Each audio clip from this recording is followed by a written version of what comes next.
V ďalekej krajine, kde boli kráľovstvá rozdelené, sa začarované bojové lode zmenili na ľad a mestá sa nemohli zobudiť z večného zimného spánku. Kde bolo, tam bolo, žil raz jeden chlapec menom Kai, syn čarodejníka, ktorého v jeden deň snehová kráľovná premenila na ľadovú sochu. Troll! Choď ho hľadať medzi ľudí. To bude hračka. Zajtra tu budeme s chlapcom. Vydrž, Gerda! Nepúšťaj sa! Nechcem ťa znova strátiť! Gerda! Zuta, trhaj!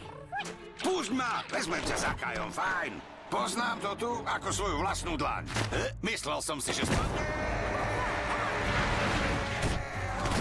A to dievča rozpolíme tiež. Skúsme to znovu. Odvážne dievča Kam si poslal Kaja? K snehovej kráľovnej. na ceste za Do hrdinstvom. rodiska trolov. To všetci zmizli? Jeden prežil. Bol silnejší, bol odvážnejší a taktiež veľký fešák. Tak počkať, kde je ten mocný troll? Nájde si nových priateľov. Čo ťa privádza na toto miesto?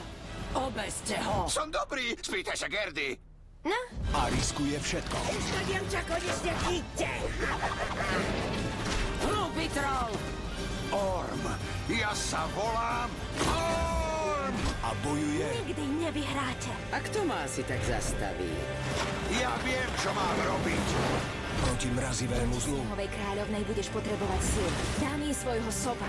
Bež, Ragnar, rýchlejšie ako vietor. Aby zachránila brata. Už nevládzem. Cítim sa tak sama. Nie si sama, Gerda.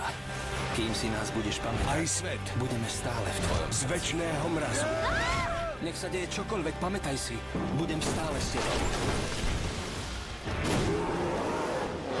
Snehová kráľovná. Poraziť kráľovnú a veriť hovoriacemu psovi? Madám, ja nie som pes. Haf! Už v decembri. Aj v 3D.